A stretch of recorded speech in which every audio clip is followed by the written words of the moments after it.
안녕하십니까. 튤립 기독교학교 교사 김재우입니다. 오늘은 지난 시간에 이어서 개인 성결의 중요성들, 그두 번째 단락 보편적인 유혹들을 읽어가면서 간략하게 설명드리겠습니다. 물론 모든 이사진, 운영위원, 관리자, 교사들은 모든 사람에게 찾아오는 보편적인 유혹에 맞서 싸워야 합니다. 그러니까 교사라고 한다고 해서 이런 어떤 죄의 유혹 이런 걸로부터 자유로울 수는 없다는 거죠. 돈이나 성, 가족관계 등 그것이 무엇이든 간에 기독교 교육에 관련된 경우라면 지금까지 그런 시험들로부터 특별 면제를 받은 사람은 아무도 없습니다. 모든 그리스도인과 함께 우리는 순례자와 나그네로서 영혼을 상대로 싸우는 저급한 본성에서 나오는 욕망과 싸워야 합니다. 지도자로서 기독교학교 교직원은 결코 그런 유혹들에 져서는 안 됩니다. 동시에 이것은 지도력이 축지법이나 물 위를 걷는 초능력을 발휘하는 것이라고 말하는 것도 아닙니다. 그래서 그런 보편적인 유혹들로부터 교사라고 해서 자유롭지 않다는 거죠. 그래서 그런 부분들을 잘 이겨내야 거룩함의 열매가 맺히고 그걸 통해서 그쵸 학교가 잘 운영될 수 있는 토대가 마련이 된다. 그런 얘기입니다. 그러나 어떤 유혹은 학교 울타리를 슬그머니 넘어 들어옵니다. 또 한 유혹의 형태는 학교 환경에 크게 영향받습니다. 기독교 학교에서 죄 문제가 발생하면 대다수 공립학교에서의 경우보다 훨씬 혹독하게 하나님의 이름이 모욕당합니다. 그러니까 그렇죠. 그런 부분들이 있죠. 같은 어떤 문제가 발견했다고 하더라도 기독교인이다 그러면 하나님 믿는 사람이 어떻게 저러냐라고 하면서 더 손가락질을 당하죠. 그런 것들을 우리가 생각을 해야 된다는 거죠. 우리가 하나님을 사랑하고 그분의 영광을 위해서 살아간다면 그것만큼 큰일이 어디 있겠어요? 위선을 관대하게 다루는 기독교 학교는 학생들에게 불경건한 삶을 훈련하게 하는 것입니다. 그리고 그런 죄악들을 이제 관대하게 그쵸? 그냥 내버려 두는 거죠. 그런 부분들은 결국 불경건한 삶을 그냥 살게끔 내버려 두고 오히려 그쪽으로 훈련하는 그런 부분이라는 것을 명심해야 된다는 겁니다. 불경건한 기독교학교는 불경건한 공립학교보다 훨씬 더 심각한 문제를 초래합니다. 두 경우에서 부모가 자녀를 공공연히 위선과 불경건에 몰아넣는 일은 거의 없습니다. 그러니까 일부러 위선과 불경건에 몰아넣는 부모가 당연히 없겠죠. 그쵸? 그렇지만 자기도 모르는 사이에 이런 식으로 위선을 조금 그냥 관대하게 그냥 다루고 넘어가자라고 하는데 나중에 보니까 그런 쪽으로 자기 자녀를 몰아가고 있었고 나중에 이제 상황이 심각해졌을 때 이거 이제 어떻게 해야 되나 이제 이러면서 근심하게 되는 그런 일들이 이제 일어난다는 거죠. 이제부터 이어지는 짤막한 논의를 통해 죄와 관련하여 기독교 학교에서 흔히 발생하는 문제들을 간략하게 다룰 것입니다. 그리고 이제 실제 현장에서 종종 일어나는 그런 부분들을 실질적으로 한번 다뤄보려고 한다는 겁니다. 하지만 간략하게 논의한다고 해서 그런 주제들이 덜 중요하다는 것은 결코 아닙니다. 이사진과 운영위원회 관리자 차원에서 쉽게 타협할 기회가 상당히 많을 것입니다. 또한 쉽게 타협하게 되는 동기는 상당히 다양합니다. 그러니까 뭐와 타협하냐? 죄와 타협한다는 거예요. 그쵸?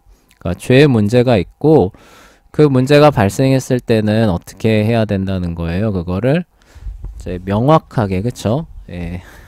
다뤄야 된다는 거죠. 굉장히 공정하고 그쵸?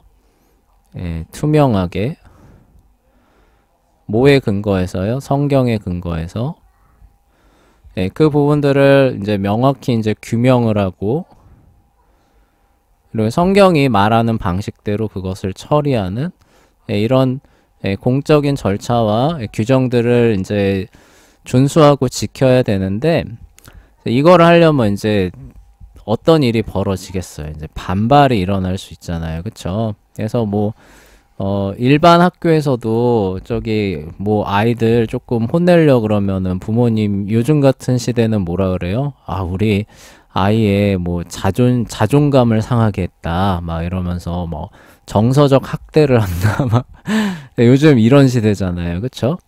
예, 그러니까 이게 분란이 일어나는 게 이제 싫으니까 그리고 그런 걸로 인해서 이제 본인이 받아야 할 그런 어떤 피해나 이제 손해나 이런 것들이 싫으니까 적당히 그냥 알면서도 그쵸 그냥 넘어가는 그러니까 현실과 이렇게 적절히 타협하는 예, 요런 기회가 그러면서 이제 상대적으로 뭐 또 이렇게 뭐 거래할 게 있으면 또 그 거래라고 말하면 좀 그런데 하여간 뭐 이렇게 예, 그에 대한 어떤 반대급부를 그러니까 이걸 묵인하고 넘어가는 대신에 뭐 이렇게 뭐 학교 행사나 뭐 이런 게 있으면은 이렇게 그 원활한 관계 속에서 잘 또 할 수 있게끔 또 이렇게 말하는 예, 그런 그 좋은 관계가 어쨌든 그 뭐 조직을 운영하는 데 도움이 되잖아요. 그러니까 그런 것들을 생각하면서 그냥 적당히 예, 여기서 이제 이 아이를 혼내게 되면은 이제 막 그게 일어나서 관계들이 깨져나가고 이후에 있을 일이 굉장히 그 어려울 것 같은 거예요. 그쵸? 네, 그러니까 그냥 예, 아이 그냥 이렇게 넘어가자 이런 거를 이제 얘기를 하는 겁니다. 자, 쉽게 타협하게 되는 동기는 상당히 다양합니다. 소심함이나 물질적 욕심, 사람을 기쁘게 하려는 태도 같은 것입니다. 근데 이런 게 다 뭐라는 거예요? 이게 예, 죄와 그쵸? 예, 타협하는 거죠. 그쵸? 예, 이런 것들을 예, 조심해야 된다. 기독교 학교 가정이라면 그렇다는 거예요. 그리고 쉽게 타협할 기회는 다양하게 찾아옵니다. 그쵸? 자기도 모르는 사이에 어느샌가 그 길로 들어가 있는 경우가 되게 많을 거고요. 그리고 그걸 또 합리화하고 있는 자신을 발견하게 되는 케이스도 되게 많을 겁니다. 그러니까 기독교 학교나 가정을 올바로 세우려면 그런 부분들을 정말로 잘 다뤄야 된다는 거예요. 그런 상황에서 죄와 타협하는 그런 길로 가지 않고 그쵸? 예, 죄를 이렇게 성경적으로 은혜죠. 하나님의 은혜로 잘 처리하는 그런 것들을 잘할 때 학교와 가정이 예, 참된 성공으로 예, 나아갈 수 있다는 겁니다. 자, 가령 징계 문제에 처한 이사진이나 운영위원회의 아들 학교를 당혹스럽게 한 교직원에 대한 징계입니다. 그래서 이제 성경적인 죄에 대한 처리 절차 이제 끝으로 가면은 이제 그런 죄들이 규명이 되고 뭐 사과나 뭐 피해 보상 뭐 이런 것들이 이루어진다고 해도 공적인 차원에서 이제 어떤 징계가 뒤따라와야 되잖아요. 이제 그런 부분들을 시행하려고 보면은 어때요? 이제 껄끄러워지잖아요. 그리고 우리 학교에 굉장히 또 공헌을 많이 한 사람의 친인척이 거기에 관련이 돼 있습니다. 그러면은 이제 이거를 그 시행하기가 이제 되게 어려워지는 거, 당혹스러워지는 거죠. 근데 그거는 근데 죄 문제를 제대로 해결하고 넘어가는 게 아니라는 거예요. 그래서 그러나 타협 자체가 여러분이 그 타협을 통해 피하려고 애쓰는 위험한 일보다 훨씬 더 학교를 위협하게 될 것이 분명합니다. 그렇지만 당장은 그쵸? 그런 것들을 피할 수도 있을 거예요. 근데 시간이 지나면은 오히려 그렇게 해서 그냥 넘어간 거죠. 그래서 그 학교나 가정 안에 그냥 이렇게 독버섯처럼 남아있게 될 그 죄들이 자라고 결실을 했을 때는 굉장히 치명적이고 심각한 그런 결과를 가져올 거라는 거예요. 그러니까 차라리 지금 어때요? 징계를 통해서 그 싹을 잘라내는 편이 훨씬 더 장기적으로 봤을 때는 유익하다는 거죠. 그렇죠? 근데 그런 것들을 감수할 만한 그런 참된 신앙의 그렇죠? 그런 용기나 믿음이 많이 필요하다라는 지금 그런 얘기입니다. 어쨌거나 이제 징계에 관한 부분으로 들어가면은 이제 그런 어려움들이 발생하고 타협에 대한 유혹이 찾아온다. 그렇지만 그런 부분들을 이제 타협하지 않고 하나님의 말씀에 잘 순종하는 거, 그래서 거룩함을 유지하고 증진하는 거, 이런 것들이 굉장히 중요하다. 지금 그 얘기를 하는 거예요. 자, 흔히 문제가 발생하는 또 다른 영역은 권위에 관한 것입니다. 즉, 상사가 시킨 일을 하거나 상사가 원하는 방식으로 일하는 문제와 관련됩니다. 그러니까 무슨 얘기냐면은요, 이제 기본적으로 조직이라고 하는 거는 이제 상하 관계가 존재하잖아요. 그래서 뭐예요? 상사가 있고 부하가 있습니다. 그러면 상사는 어때요? 이런저런 것들을 생각을 해서 필요한 것들을 부하에게 지시사항으로 내려주게 돼요. 그쵸? 뭐 저기 회사나 학교가 아니라고 한다고 해도, 가정이라고 해도 이제 어떤 일이 발생해요? 부모가 이제 이런저런 것들이 이제 필요하다고 생각을 하겠죠. 그래서 자녀한테 뭐예요? 이런저런 것들을 하라고 이제 지시 사항으로 내리게 됩니다. 그리고 뭐 선생님과 학생 관계도 뭐 비슷하죠. 선생님들이 수업을 진행해요. 그리고 이제 학생들에게 필요하다고 생각하는 걸 뭘 해요? 숙제로 내주죠. 그쵸? 이건 지시사항이잖아요. 그런데 이제 이런 것들이 이제 그 내려갔을 때, 기독교적인 가치에서라면은 이제 어떻게 돼야 되느냐. 이제 요 그 권위 아래에 있는 이 사람이 이거를, 사람의 명령으로 생각하면은 돼요, 안 돼요? 안 되죠. 기독교적인 차원이라면은 사람의 명령이나 지시사항으로 생각하지 말고 누구를 섬기듯이, 주님을 섬기듯이. 그러니까 예수님께서 내게 지시하신 바다 라고 생각하고 거기에 전심으로, 그쵸? 순종할 것을 요구를 하는 거죠. 그래서 시킨 것보다도 오히려 더한 그런 그 이상의 것들을 가져다 주는 거죠. 그렇게 이제 그 섬기라고 얘기를 하고 있어요. 그러면은 그 섬긴 것에 대한 이제 그 뭐예요? 보상이 누구에게로부터 온다? 하나님께로부터.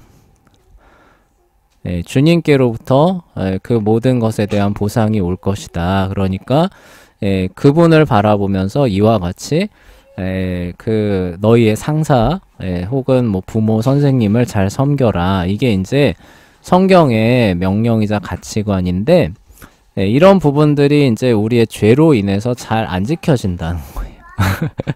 그러니까 첫 번째로 이제 어떤 그 상황이 되느냐, 지시사항이 내려오면은 일단 그냥 안 하는 거예요. 묵살해 버리는 겁니다. 아, 이게 뭐야, 왜 이런 쓸데없는 걸 시켜, 이제 그러는 거죠. 그러면서 그냥 안 해요. 우리가 흔히 뭐 그 군대 용어로 왜 짬 시킨다라고 얘기를 하잖아요. 그러면서 그냥 안 해버리는 겁니다.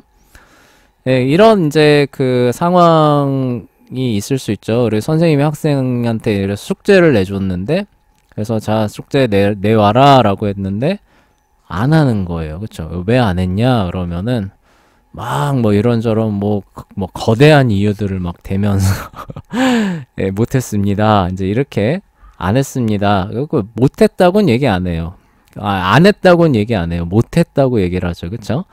이런 것들이 이제 종종 발생하는 문제인데, 이런 것들을, 그쵸? 우리가 그냥 묵인하거나 넘어가는 그런 식으로 가면 안 된다는 거예요.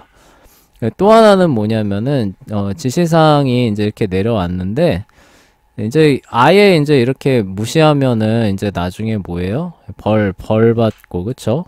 훈계, 책망, 이제 이런 것들이 이제 올 거를 이제 어느 정도 감지를 합니다. 그럼 그 다음에 이제 어떻게 해요? 이걸 피하기 위한 이제 그 꾀를 내기 시작하잖아요. 우리가 숙제 안 해갔을 때, 학교 다닐 때 다들 한 번씩은 경험이 있으실 거예요.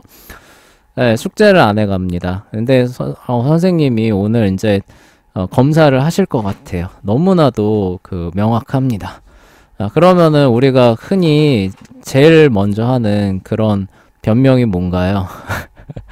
아, 했는데 깜빡하고 못 가져왔어요. 뭐 이런 식으로 변명을 한다던가, 아니면 하기는 했는데 막 되게 막 형식적으로 막 누가 봐도, 그쵸? 누가 봐도 막 그냥 막 여기저기서 그냥 막 그냥 뭐 긁어다가 자기 생각도 아니고 막 이런 식으로 내는 요런 식의 이제 그 일들이 있을 수 있다는 거예요. 그런 부분들을 우리가 경건의 차원에서 사실 잘 다뤄야 된다는 겁니다. 그래서 물론 부모나 선생님이나 상사가 자녀한테 하나님의 말씀에 어긋나는, 그쵸? 악한 명령을 내린다거나, 아니면은 진짜 뭐 그렇게 하면 안 되는 거죠, 그쵸? 현실적으로 이제 그게 무리가 되는 겁니다. 뭐 예를 들어서 뭐 숙제를 해오라고 시켰는데 그 숙제를 다 해가려면은 뭐 아이들의 수준에 보면은 하루 24시간을 다 써도 부족한 거예요. 네, 그런 식으로 숙제나 지시사항을 이렇게 과도하게 내려주는 그런 거는 이제 안 되는 거죠. 그러니까 그런 부분들은 이제 하나님께서 그 위에 있는 사람들에게 이제 올바르게 권위를 행사해라 라고 주신 이제 그 부분에 들어가고, 설령 이제 그러한 것이 있다라고 한다 하더라도 그 권위 아래에 있는 사람은 뭐하라고 얘기를 하냐면은 하나님을 바라보면서 인내하면서, 그쵸? 그래도 자기 위에 있는 사람에 대한 존중하고, 그러니까 권위를 존중하고 높이는 마음과 생각을 잃지 말고, 그쵸? 그러한 잘못된 것이 있다고 한다더라도 인내하면서, 그쵸? 그런 부분들을 최대한 잘 선하게 이겨나가라고. 권위를 무시하지 말. 그렇다고 해서 권위를 무시하고 파괴하고 이런 식으로 하지 말라고.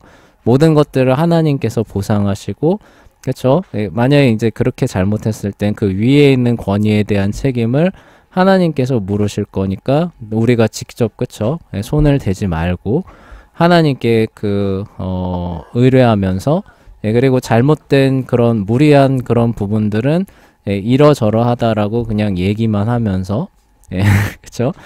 그렇게 해서 우리가 그렇게 했을 때 그러면 사실 부모나 선생님들한테 더 많이 혼난 적이 있잖아요. 그쵸? 올바른 얘기를 했을 때. 그랬을 때도 그냥 어때요? 그냥 하나님을 생각하면서 그냥 인내하는 거죠. 그러면서 시간에 맡기고, 그럼 나중에 시간이 지나면은 부모님과 선생님이 나중에 그때 이게 잘못했구나라는 걸 이제 뒤늦게 알게 되고 와서, 그쵸? 그냥 뭐 한국 같은 뭐 상황에서는 그런 일이 일어난다고 해도 정말 이렇게 뭐 사과하고 뭐 이런 거는 사실 기대하기는 어려울 거예요. 그냥 이렇게 은근슬쩍 그쵸? 그냥 뭐 이렇게 하면서 뭐 이렇게, 근데 그게 사실 사과 미안하다는 표시죠. 그쵸? 우리 문화에서. 근데 사실 그것도 이렇게 바람직하진 않습니다. 그러니까 자기 권위가 이제 손상된다고 이제 그렇게들 하는데, 성경적인 가치관에서는 나중에라도 이제 그런 부분들이 잘못됐다라는 걸 알게 되면은 자기 밑에 사람이라고 한다 하더라도 깍듯하게, 그쵸? 사과하고, 그리고 잘못된 것들에 대해서 배상할 게 있으면 배상하고 이렇게 하는 게 사실 성경적으로 맞는 겁니다.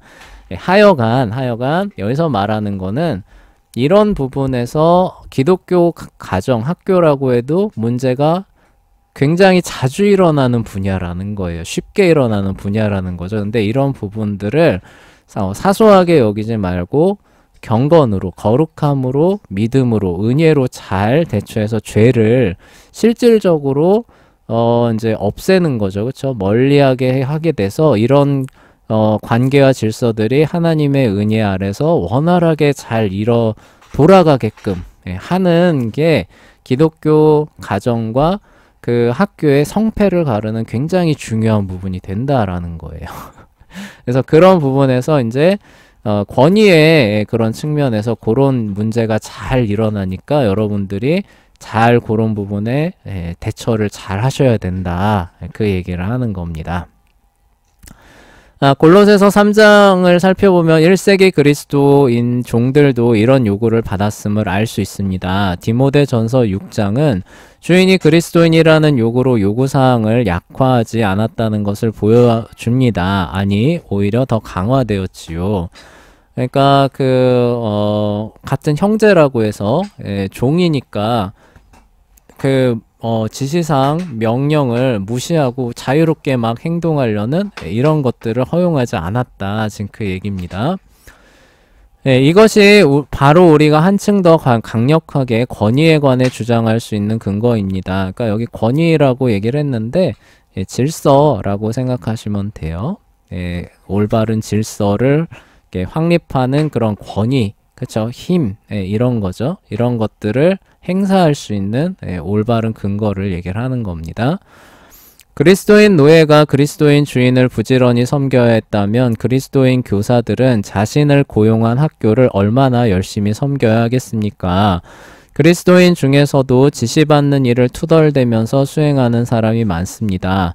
하지만 성경은 이런 불평도 금지하고 있습니다. 그리고 심지어 어느 수준까지 가야 되느냐, 내가 좀 마음에 안 드는 거예요. 근데 그게 부당한 명령이라던가 죄악된 명령은 아닌 겁니다. 그러니까 근데 하여간 내 마음엔 안 들어요. 그럴 때 이제 그리스도인들은 뭐예요? 금방 막 투덜대는 거죠. 그쵸? 왜 일을 왜 이렇게 해? 막 하면서, 그쵸? 이제 이러면서 이렇게 막 뒷담화하고 이런 유혹들을 받기 쉬운데, 우리 기독교 가정이나 학교에선 그런 것조차도, 그쵸? 되지 않도록 경건과 거룩에 힘써야 될 필요가 있다. 그리고 이런 걸 방치했을 때 우리의 학교와 가정이 오히려 올바른 교육에서 실패하게 되는 주요 원인이 된다는 겁니다. 흔히 학교에서는 그럴듯한 홍보를 통해 특정한 일을 수행하는 방식에서 세상을 뛰어넘는 진정한 대안을 제시하기 원합니다. 그런데 성경은 이렇게 할 수 있는 가장 분명한 방법이 투덜대지 않는 것이라 말합니다. 그러니까 엄청난 것들 이런 것들을 하면서 우리가 진짜 뛰어난 학교다. 그쵸? 이런 것들을 이제 알리기 원하는데 그런 것들 중에서 가장 좋은 게 뭐냐라고 하면 이런 평범하고, 그쵸? 어떻게 보면 일상적이면서도 그렇지만 가장 어떻게 보면은 실천하고 순종하기 어려운 부분들이죠. 그쵸? 그러니까 뭐예요? 진정으로 뛰어난 그런 것들을 보여줄 수 있는 그런 부분이 된다는 거예요. 불평을 거부하는 것이야말로 진정한 대안교육입니다. 기독교 학교 현장에서 투덜대는 것은 전혀 대안이 아닙니다. 그쵸? 그러니까 일반 학교 가정에 가면은 불평하고 뒷담화하고 분쟁하고 분열할 만한 그런 어떤 요소들이 있는데도 그 가정이나 학교에 가면은 어때요? 하나님을 생각함으로써 그러한 것들을 이렇게 잘 원만하게, 그쵸? 해결해가는 그런 모습들을 보여준다면은 참된 그리스도인들은 뭐예요? 여기가 정말 참된 경건과 거룩이 있는 곳이구나 라고 알게 될 것이고, 하나님을 믿지 않는 사람들한테는 또 어떻겠어요? 여기가 정말, 그쵸? 이래서 기독교가 참 진리구나, 하나님 살아계시는구나, 이런 걸 볼 수 있는 가장 좋은 그런 통로가 아니겠느냐, 지금 그 얘기를 하는 거예요. 근데 그렇게 하지 않고 우리도 그런 불평하는 것에 참여를 해서 뒷담화를 하고 그쵸? 들고 일어나자 하면서 학교를 개혁하자 이제 이런 식으로 나간다면은 이거는 기독교 학교라고 말하기가 어렵다는 거죠. 물론 그렇다고 해서 그런 부분들에 대한 목소리를 아예 전달하지 말아야 된다라는 그런 얘기를 하는 건 아니에요. 오해하시지는 마시고 그런 부분에 있어서 하나님을 순종함으로써 참된 경건을 보여주는 그런 것들이 잘 뿌리 내려서 이런 죄가 틈타지 않게 해야 된다. 지금 그 얘기를 말씀드리는 겁니다. 불평은 이 세상이라는 거대한 오케스트라에서 또 하나의 관악기를 요란하게 불어대는 것에 불과합니다. 투덜대는 이유는 그리 중요하지 않습니다. 교실에서 커피를 마실 수 없다는 일방적 결정이나 점심시간에 주어진 불공평한 임무교대 같은 경우가 아니라면 불평하는 영을 거절하라는 성경의 명령에 순종해야 합니다. 그러니까 잘못된 그런 지시사항이 내려올 수 있다는 거죠. 그쵸? 그런 부분에서 라고 한다 하더라도 여기서 이제 불평이라고 하는 이 부분을 이제 잘 우리가 좀 해야 되는데, 그럼 잘못된 결정이 내려왔을 땐 불평해도 되느냐?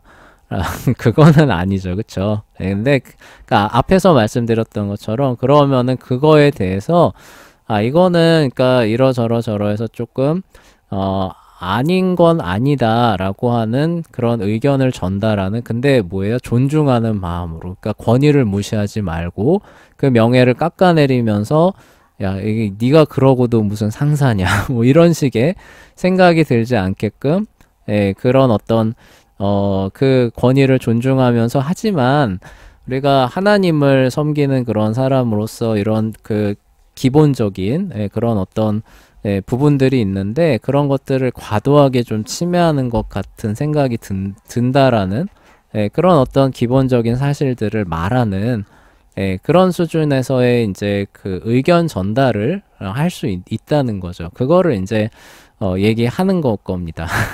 그렇죠. 그러니까 근데 그 정도도 이런 식으로, 그렇죠, 잘못, 그렇죠, 됐을 때 이제 그렇게 되는 것이고, 그런 것이 아니라면은 뭐예요? 어떤 이게 어느 정도 분명히 그 정당한 그 영역에 들어와요. 그렇죠? 그렇지만 내 마음에 들지는 않아요. 그런 경우라고 한다 하더라도 뭐예요? 전심으로, 그쵸? 전심으로 거기에 따라줘야 된다는 거예요. 그쵸? 왜냐하면 뭐예요? 하나님께서 권위를 주셨고, 그게 잘못된 결정이 아니기 때문에 내 마음에는 좀 안 들지만 어때요? 하나님을 생각하면서 전심으로 거기에 순종하면서 하나님을 바라보는 그런 우리가 그 모습을, 참된 경건의 모습을 보여줘야 된다는 겁니다. 자, 이것은 조바심이라는 또 다른 유혹과 관련되어 있는데요. 좋은 교사의 명백한 특징 중 하나는 인내입니다. 인내 나오죠. 그쵸? 그래요. 이 죄와 상대하다 보면은 이 인내가 참 중요합니다. 그러니까 그냥 우리의 악한 본성상으로는 그냥 확 다 뒤집어 엎고 그냥 이렇게 해서 결과를 확 산출해내고 싶고 그러잖아요. 그러니까 아까도 얘기 나왔는데 그 부당한 지시사항이나 이건 죄를 하라고 내려왔어요. 그럼 어떻게 돼요? 우리의 그 본성은 어떻게 돼요? 그 권위를 무시하고 업신여기는, 그쵸? 야, 네가 그러고도 뭐 선생이냐? 그쵸? 이러고 싶잖아요. 그쵸? 뭐 원숭이나 강아지가 네 자리에 앉아도 너보다 잘할 거다, 막 이런 말들을 막 뭐 쏟아내면서 막 당장 물러나라 막 이러고 싶은 마음과 생각이 드는데, 이거 악한 겁니다. 그리고 이게 죄에 지는 거예요.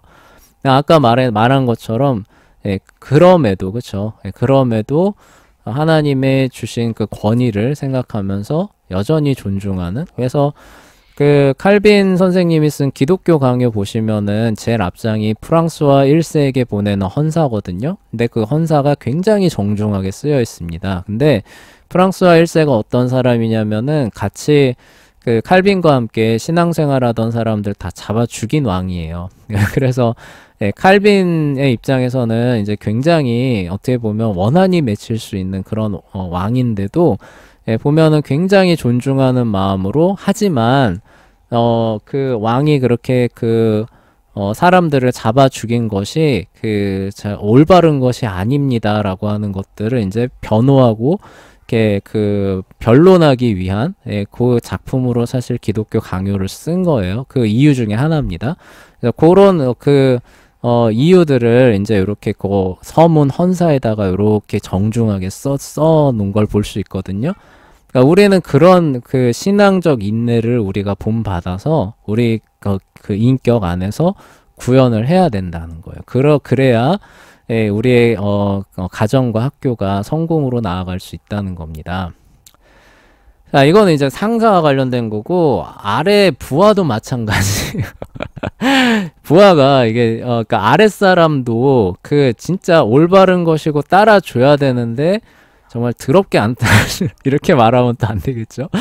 예, 정말 못 따라주는 그런 부분들이 있거든요. 예, 그런데도 어때요? 우리는, 인내해야 된다는 거죠. 그쵸? 예, 그가 정말로 뭐, 아까 말했던 것처럼 진짜 막 그런 악한 마음으로 그런 지시사항을 못 따라주는 게 아니라 아직은 뭐 좀 이렇게 좀 부족한 거죠. 왜 부족해서 그런 의미들을 다 알지 못해가지고 좀 이렇게 못 따라주는 그런 경우들이 있을 수 있거든요. 네, 그런 부분들에 대해서도 잘 인내하면서 다시 설명하고 다시 안내하고 모범을 보여주고 기도해주고 이러면서 시간을 좀 더 두고 나아지는 모습들을 봤을 때 격려도 하고 이런 그 부분들이 이제 필요하다는 겁니다. 자, 아직 어린 중학교 1학년 학생들에게 어려운 작문 과제를 설명하다 보면 거의 미칠 지경이 되기 쉬운데요. 제 이름을 가장 윗칸에 적어도 되나요? 샤프 펜슬로 써도 되나요? 연필을 잃어버렸거든요. 뭐 이런 식의 질문들, 그렇죠? 그러니까 이게 또 하기 싫어서 뭐 이럴 수도 있죠. 그럴 때 이제 분노와 조바심이 이제 나오기 쉽습니다. 자, 미숙한 교사가 자주 걸려 넘어지는 문제입니다. 근데 이런 것들이 계속 표출이 된다면은 결국 가정과 홈스쿨 과정과 학교는 결국 실패로 나아가게 될 거라는 거예요. 그 이유는 또 다른 죄 때문인데요. 그것은 바로 부적절한 규율입니다. 그리고 이런 문제들이 출현하게 되는 이제 한 가지 요인이 규율이 제대로 안 세워진, 규율은 이제 질서라고, 아까도 질서 얘기했잖아요. 권위에 따른 올바른 질서 문제인데, 이런 부분이 올바로 확립되어 있지 않는 겁니다. 그리고 그걸 제대로 시행을 안 하는 거예요. 그러면은 이제 그 결과가 어떻게 되느냐, 나중에는 이렇게 그걸로 말미암는, 그러니까 죄가 억제가 안 되는 거예요. 죄가 사전에 억제가 덜 됨으로 말미암아서 시간이 가면 갈수록 그 죄의 결과와 여파들이 쌓여서 나중에 어떻게 되는 분노와 조바심이 아니면은 그런 부분들을 어떻게 할 수가 없는 그런 지경으로 끌려간다는 거죠. 그래서 그런 부분들 규율을 그렇죠? 하나님이 주신 그런 적절한 권위를 갖고 적절한 질서와 규율을 잘 확립하는 그런 부분들이 먼저 있어야 된다는 거죠. 그래야 이런 부분에 있어서 죄에 걸려 넘어지게 되는 그런 것들을 사전에 예방할 수 있다는 겁니다. 근데 이런 부적절한 규율이 이제 세워지게 되는 또 하나의 계기는 뭐냐면은 아이들에게 받아들여지고 호감을 얻기 원하기 때문이에요. 그래서 아이들한테 맞춰주려고 하는 그런 이제 모습에서 이런 부적절한 규율이 세워지는 경우들이 많다는 겁니다. 그들의 잘못된 행동에 대해 적절히 대응할 규율 체계를 만들지 않습니다. 아이들이 잘못할 때 마땅히 징계해야 함에도 그렇게 하려 하지 않는 거지요. 그러다가 심각하게 그릇된 결과를 초래한 뒤에 비로소 징계할 필요는 느끼지만 이미 그는 영적으로 교사 자격을 상실한 것입니다. 그래서 이제 나중에 징계하려고 그러면 어때요? 일이 너무 커지죠. 그쵸? 그리고 이 아이들도 어때요? 선생님한테 이게 배신감 느낄 겁니다. 저 선생님 참 좋은 선생님인 줄 알았는데 이제 와서 보니까 이거 참 아니다. 이제 이런 식으로 하면서 오히려 아이들이 더 선생님을 또 싫어하고 멀리하게 되는 그런 결과들을 갖게 될 거예요. 그래서 이제 적절한 규율, 질서 체계를 잡는 부분들이 굉장히 중요하다는 부분들을 얘기를 하는 겁니다. 그런 상태에서 징계하려고 하다 보면 교사는 조바심과 분노로 치달을 수밖에 없습니다. 그쵸? 그리고 이제 그렇게 되면 나중에 욕먹는 거예요, 교사가. 그리고 모든 책임이 교사한테 돌아갈 겁니다. 징계는 항상 공평하고 차분해야 합니다. 물론 징계는 엄격하고 고통스러운 것이어야 합니다. 그렇지 않다면 그것은 전혀 징계가 아닙니다. 참된 징계가 학생들에게 고통을 주기 때문에 다정하게 보이려고 애쓰는 선생님은 격분할 수밖에 없는 지경이 될 때까지 징계를 회피합니다. 그리고 현대사회는 애초에 이거를 사실 이렇게 할 수밖에 없게끔 뭐 학생 인권조례다 뭐 이런 거 해가지고 이렇게 해놨잖아요. 그쵸? 그래서 그거를 애초에 조금 하려고 하면은 이제 그 뭐 저기 잘못 뭐 신고 들어가고 막 이런 세상에서 살고 있으니까요. 네, 그런데 재밌는 게요. 그 학생들도 그 딱 처음에 그 선생님을 보면 알아요. 이 선생님은 이게 그 뭐라고 해야 되지? 이 내공이라고 해야 되나? 아, 이게 있구나 없구나 이걸 딱 한번 이렇게 맞닥뜨려 보는 순간 압니다. 마치 이렇게 동물의 세계에서 그 맹수 앞에 딱 서면은 딱 알아보잖아요. 그런 것처럼 이 선생님은 진짜 이렇게 옳고 그름을 공정하게 판단해서 적용하고 그리고 잘못 건드리면은 거기에 내가 이제 그 할 수 있다라는 거 알게 되면은 이제 아이들이 이렇게 죄성이 확 움츠러들어요. 그러면 이제 그 교사는 거기에 바탕으로 해가지고 공정한 그런 규율들을 이렇게 쫙 짜줘서 이제 시행하거든요. 재밌는 게 그 다음에는 아이들이 오히려 그걸 더 좋아해요. 왜냐면 자기도 편하거든요. 질서가 잡히니까. 그러면 그 다음엔 오히려 그런 선생님을 존경하고 더 좋아합니다. 그냥 막 다정하게 보이려고 하다가 난장판 만들고 나중에 화내고, 네, 그리고 뭐 이렇게 뭐 이렇게 무시당하는 그런 선생님보다 저기 그 후자의 선생님은 훨씬 더 아이들이 좋아하고 잘 따르게 돼요. 그러니까 어쨌거나 이제 그런 부분들을 이제 우리가 이제 조심하면서 처음부터 그쵸? 건전한 질서들, 권위들을 잘 행사하려는 그런 부분들이 선제돼야 된다. 그리고 그걸 통해서 그 규율을 넘어갔을 때 차분하고 공평하게 알려주는 거죠. 네가 지금 하는 거는 이런 건전한 규칙들, 질서들을 이러이러하게 위반했다. 그러니까 그에 맞춰서 이러이러한 징계가 올 것이다. 그리고 이걸 시행하고 난 다음에 이제 이렇게 복귀해서 다시 잘 살아가도록 해라. 이런 부분들이 있어야 된다는 거죠. 그쵸?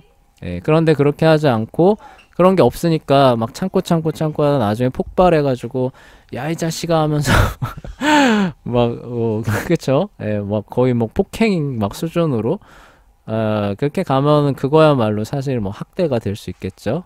근데 그렇게 되지 않도록 조심해야 되는 겁니다. 그리고 우리가 그런 거에 걸려 넘어진다면은 일반 학교만도 못한 그런 학교나 가정이 될 수도 있다는 거예요. 그래서 그런 것들 조심해야 된다는 겁니다. 또 다른 유혹은 게으름입니다. 좀 빨리 갈게요. 시간이 많이 됐네요. 어떤 교사든 처음에는 게으름을 피우기 어렵습니다. 수업 시간마다 새롭게 준비해야 할 것이 산더미처럼 쌓여있기 때문이죠. 하지만 수년 동안 반복해서 같은 과정을 가르치게 되면 위험할 정도로 타성해졌기 쉽습니다. 심지어 이런 가능성이 막 잉태되는 시점에서 오만하게 행동하려는 유혹도 이와 관련된 문제입니다. 난 이제 전문가야. 그러니까 무엇 하는 건 무척 불쾌한 일이야. 물론 가르치는 일에는 적절한 방식으로 접근하려고 하면 큰 노력이 필요합니다. 하지만 교직을 힘든 육체노동이 아니라 편한 사무직처럼 여기는 관점이 있는데 지금까지 많은 사람이 그런 식으로 교직을 활용했습니다. 이에 관한 답은 상호 책임 관계에 있습니다. 금요일마다 수업 계획서를 제출하라고 요구받을 때 교사가 이것을 인격 모독으로 받아들여서는 안 됩니다. 학교 관리자들이 우리를 그렇게 신뢰하지 못한단 말인가? 저는 이에 대해 간단하게 그렇다라고 대답하겠습니다. 우리는 자기 자신조차 선뜻 신뢰하지 못하는 연약한 존재입니다. 아무리 경건한 그리스도인이라고 해도 말이지요. 우리에게는 규율을 통한 상호 책임관계와 상호 격려가 필요합니다. 그렇죠? 그래서 타성에 젖어서 이런 규율이나 상호 책임관계 그리고 상호 격려 이런 것들을 규명하는 그런 프로세스들, 그리고 이런 것들 다 무시하고 나는 이제 뭐 해서 다 했으니까 잘할 수 있어. 이제 이런 식으로 해서 아나무인격으로 나가고 이런 규율과 질서를 무시하는 이런 나태함, 이런 것들이 나오지 않게끔 관리를 해야 된다는 거죠. 그걸 관리하는 그런 절차가 뭐라는 거예요? 여기서는 수업 계획서를 금요일마다 제출하라고 하는 요 절차가 된다는 거죠. 그럼 이거 잘 준수해줘야 된다는 겁니다. 그렇게 하지 않고 나는 그런 거 없어도 그냥 해왔던 대로 하면은 충분히 수업을 잘할 수 있어요. 이런 식으로 가면 안 된다는 거죠. 그쵸? 그런 게 다 알고 그리고 그걸 통해서 무엇을 할 거라는 것들이 머릿속에 다 들어가 있어도 뭐예요? 나는 이제 가서 수업을 이렇게 시작해서 이렇게 진행해서 이렇게 마무리할 거라고 하는 그 계획서들 이런 것들을 작성을 해가지고 그쵸? 전달을 해주고 그리고 거기에 맞춰서 또 진행을 하고 그리고 거기에 맞춰서 이제 또 평가가 이루어지게 하고 그래서 이제 이게 참 수업이 참 알차게 진짜 이 내용대로 잘 이제 나중에 평가하는 그런 부분들에 대해서 진짜 그 계획서대로 잘 이행이 된 것들을 보고 참으로 수업을 잘 하셨습니다. 이제 이렇게 하게 되는 그런 것들이 학교라면은 당연히 있어야 된다는 거죠. 자, 외적 규율과 상호 책임 관계가 전혀 필요 없을 만큼 경건한 그리스도인은 없습니다. 경건한 사람은 오히려 그런 외적 규율에 기꺼이 겸손하게 따를 것입니다. 이것은 모든 권위에 동일하게 적용됩니다. 이사진, 운영위원회, 관리자, 교직원, 학생 누구도 예외가 없습니다. 마지막으로 고려할 것은 관리자와 교사도 하나님이 정하신 관리 체계의 경계선을 인정해야 한다는 점입니다. 나는 선한 일을 하고 있다라고 생각하며 행동하다 보면 죄의 유혹에 취약해질 때가 있습니다. 하나님이 특정 필요를 채우라고 요구하셨는데 이런저런 이유로 그것을 실행하지 않는 사람이 있습니다. 하지만 그렇다고 해서 무조건 다른 사람이 대신 일을 처리하도록 권한을 넘겨받아야 하는 것은 아닙니다. 이런 인식이 절실히 필요한 두 가지의 주요 관리 대상이 바로 가정과 부모입니다. 교사는 아이들을 관리하는 과정에서 가정을 도외시하려는 유혹을, 관리자들은 아버지를 도외시하고 어머니하고만 소통하려는 유혹을 자주 받습니다. 그러니까 이게 무슨 얘기냐면은요. 그러니까 하나님께서 세우신 그런 질서라고 하는 그런 부분들이 있다는 거예요. 근데 그것을 무시하기가 쉽다는 거죠. 그래서 여기서 이제 예로 드는 겁니다. 학교에다가 아이들을 보냈다고 해서 내가 이 아이들을 교육할 책임과 의무가 사라지느냐? 그렇지 않잖아요. 그쵸? 우리가 아이들을 보내지만 궁극적으로 아이들을 그 하나님의 사람으로 키워내라고 하는 소명은 부모에게 있는 거예요. 그쵸? 그런데 교사가 그걸 무시하고 그 부모님은 뭐 우리가 뭐 하든지 말든지 이제 신경도 쓰지 말고 맡겼으니까 그쵸? 우리가 뭐 하는지 이렇게 알려고도 하지 말고 믿고 보냈으니까 그냥 뒤에서 그냥 물질적 지원만 해주시고 간섭하지 마세요. 마치 이런 식의 생각을 갖고 부모를 대한다면은 여기서 말한 경계선 넘어간다는 거예요. 그쵸? 그리고 또 반대도 있을 수가 있죠. 그쵸? 그러니까 어떻게 보면은 그 교사한테 부모는 자기의 권한을 일정 부분 위임을 하는 거잖아요. 위임을 하면은 그 범위 안에서는 내가 허용한 범위 안에서는 자율 재량권을 줘야 되는 겁니다. 그런데 그런 것들도 주지 않고 뭐예요? 마치 뭐 기계적으로 그쵸? 뭐 이러저러 막 해라 막 해가지고 선생이 뭐야 이게 그럼 뭐 내가 뭐 종이야 뭐 기계야 막 이런 생각이 들 정도의 그렇게로 또 하면 안 된다는 거죠. 그리고 여기서 관리자 아버지를 도외시하고, 그러니까 아버지 이제 나가서 이제 직장 일 하느라 이제 정신 없잖아요. 근데, 성경은 분명히 자녀 양육에 대한 최종 책임을 아버지한테 명시합니다. 그런데 이제 뭐예요? 이제 주로 어머니하고 소통을 하게 되니까 어머니하고 논의를 해서 이제 이렇게 결정을 하고 이제 아버지가 어떻게 생각하시는지 뭐 이렇게 해서 이제 뭐 최종 뭐 동의와 결정을 받아오세요 이렇게 해야 되는데 그게 아니라 어머니하고만 이렇게 소통을 하고 아 어머니가 이렇게 하겠으니까 우리도 이렇게 하겠습니다. 자 동의하신 거를 이렇게 진행하기가 쉽다는 거죠. 근데 이렇게 또 하지 말라는 거예요. 그쵸? 하나님께서 세우신 그 질서들 이런 것들이 우리 편의에 의해서 그 무너지지 않게끔 조심하면서 그런 부분들에 신경을 쓰는 그런 것도 경건의 열매에 더 잘 들어간다는 그런 얘기입니다.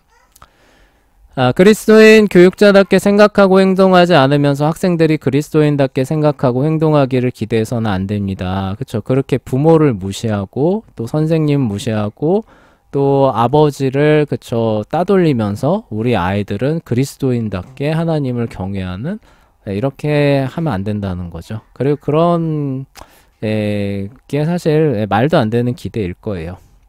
그리고 그리스도인답게 생각하는 생활 방식의 중심에는 그리스도를 향한 헌신이 필수 요소라는 인식이 자리 잡고 있습니다.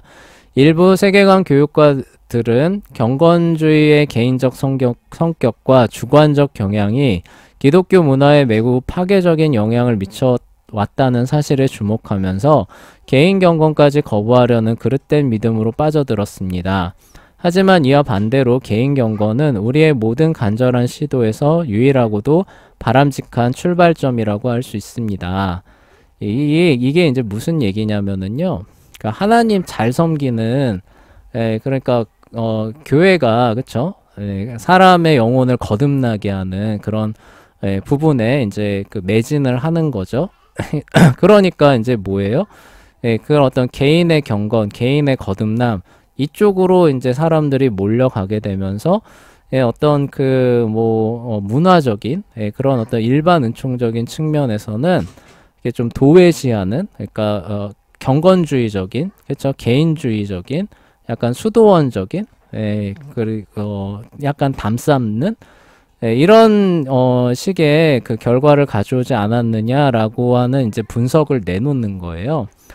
그러면서 이제 이거 어디까지 연결시키느냐 이런 개인적 경건 이런 거 중시하지 말고 이제 뭐예요 문화를 통해서 그쵸 그런 쪽으로 문화 선교 그쵸 이런 쪽으로 이제 나아가는 모습을 보여준다는 거죠.